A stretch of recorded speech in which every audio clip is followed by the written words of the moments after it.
ముందుగా దీపక్ రెడ్డి గారు wish you very happy new year మీకు అందరికి. Wish the CM sir, thank you. అదే విధంగా ఆపోజిషన్ పార్టీ వైసీపీకి సంబంధించిన వాళ్ళకి మంచి బుద్ధి ఈ సంవత్సరం దేవుడు ప్రసాదించాలని చెప్పి కోరుతూ వాళ్ళ సైకోతత్వాన్ని వదిలి మానవత్వానికి రావాలని కూడా ఆశిస్తున్నాను. ఏంటండి స్టార్టింగ్ మొదలు పెట్టారు, కాలు దూతున్నారు ఎటు కోడి పందాలు రాకముందే. వాళ్ళకు కూడా మేము మంచి కోరుతున్నామండి ఈ సంవత్సరం. సరే ఏంటి గుడివాళ్ళు ఏంటంటే సీను, గుడివాళ్ళు ఏదో కత్తులతో మీ వాళ్ళతో దాడి చేశారట, అధికారంలో మనం ఉన్నావా వాళ్ళు ఉన్నావా అని చెప్పి అక్కడ రచ్చరచ్చ అవుతున్నదట. ఆయన ఏమన్నా కొడాల నాని గారి తాలూకా వాళ్ళ లేవన్నా, అసలు ఏం జరిగింది? లేకపోతే ఏమన్నా కక్ష సాధింపు చర్యల్లో భాగంగానా? ఏమన్నా ఐడియా ఉందా మీకు? అది నాకు ఆ పర్టికులర్ ఇన్సిడెంట్ పెద్ద ఐడియా లేదు కానీ ఏంటంటే కొడాలి నాని గారి ఫోటో ఒకసారి చూడండి, చాలా పాపులర్ ఉంది రాష్ట్రంలో. ఏంటది? గతంలో మీరు చూస్తే ఆ గడ్డ వేసుకొని ఆ గుట్కా నవ్వల్తా ఇంటికి కూడా పీకలేరు అని చెప్పి అహంకారంతో మాట్లాడుతూ ఉండేవాడు కదా. ఈ రోజు ఆ గుట్కా పోయింది, ఆ జుట్టు పోయింది.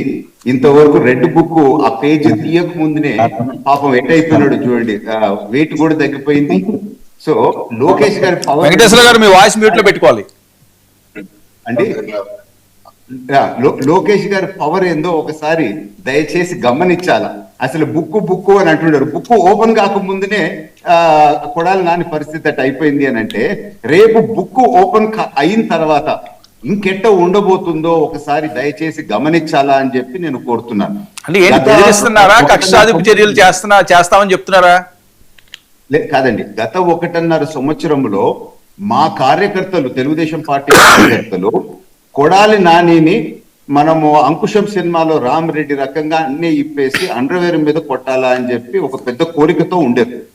అయినా మన ప్రజలకి మనం ఇచ్చిన హామీలు ముఖ్యము, ఫస్ట్ రాష్ట్రం గురించి మనం పట్టించుకోవాలా అని చెప్పి ఎంత కోరినా కానీ మా వాళ్ళు అటువంటి కక్ష రాజకీయాలు అనేది చేయలేదు అని చెప్పి మాత్రం నేను తెలుపుతున్నాను.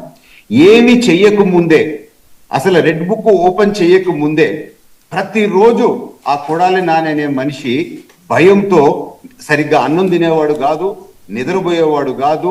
ఎప్పుడు ఏడు నుంచి ఎవరు వస్తారో అని చెప్పి తెలియకుండా ఒక ఆందోళనతో గోడలు దుంకెళ్ళిపోవటాలు, ఏడపోయి దాంకోవటాలు. ఆ ఉన్న పాపం జుట్టంతా పోయింది, ఆ పాన్ మసాలా అంతా పోయింది.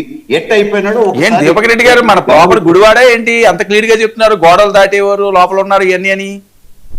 పాపము అది కాదు, ఎందుకు మాట ఇని అట్లా మాట్లాడాలా, ఎందుకు ఈ విధంగా తాకకు ముందే అంత ఆందోళన పడాలా అని చెప్పి ఒకసారి ఆ వైసీపీలో ఉండే నాయకులు ఇది చూసి పశ్చాత్తాపడుతూ ఉండరు చాలా మంది. వీళ్ళు తప్పు చేసిన వాళ్ళకి చూడండి ఏ విధంగా జరిగిందని. కానీ వర్మ గారు, నేను చెప్పేది ఒకటే, మా వాళ్ళు ఎంత కోరినారంటే ఇమ్మీడియట్ యాక్షన్ ఉండాలా, కొడాలి నాని ఒక ఎగ్జాంపుల్ రకంగా చూపియాలా. మన బెంచ్ సర్కిల్ దగ్గర ఆ అంకుశం సినిమా రామరెడ్డిని కొట్టినట్టు కొట్టుకుంటూ పోవాలా అని చెప్పి మా వాళ్ళు ఎంత కోరినా గానీ ప్రభుత్వము అట్లాంటి కక్ష రాజకీయాలు చేయలేదు. సో దయచేసి అందరూ గమనించాల్సింది ఏంది అని అంటే, ప్రజల కోసం పనిచేసే ప్రభుత్వమే కూటమి ప్రభుత్వం, కానీ ఈ కక్ష రాజకీయాల కోసం కాదు అని చెప్పి నేను తెలుపుకుంటున్నాను. ఆ రెడ్ బుక్ ఓపెన్ కాకముందే కొడాలి నాని పరిస్థితి ఒకసారి దయచేసి అందరు గమనించాలా అని చెప్పి మాత్రం నేను కోరుకుంటున్నాను. సరే, మరొక నిమిషం, వల్లభనేని వంశీ ఎక్కడ ఉన్నారు మీకు నిజంగా తెలుసా? ఏంటి ప్రచారాలు? గోవాలో ఉన్నారంటారు, షిప్ లో ఉన్నారంటారు, నిజమా ఇది? నిన్నటి నుంచి మీరు చూసే ఉంటారు, కొన్ని వందల వీడియోలు వచ్చినాయి అవి.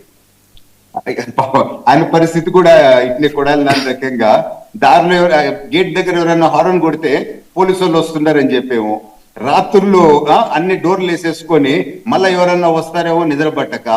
ఎందుకండి ఇటువంటి పనులన్నీ? ఎందుకు నోరున్నప్పుడు ఎందుకట్ట మాట్లాడాలా? ఎందుకు ఈ రోజు ఇట్లా కావాలా? ఇది ఒక ఎగ్జాంపుల్, రాజకీయాల్లో ఉండే వాళ్ళందరికీ ఒక ఎగ్జాంపుల్. నేను ఈ రోజు వర్మ గారు మీ షోలో ఒక నిజం చెప్పాలనుకున్నాను. వంశీ వైఎస్ఆర్ పార్టీకి పోక ముందు, ఒక రోజు ముందు, అప్పుడు మా పార్టీ ఆఫీస్ గుంటూరులో ఉండింది. ఆడికి వచ్చినాడు. వస్తే మేము ఏదో మీటింగ్ లో ఉండేము, ముఖ్యమంత్రి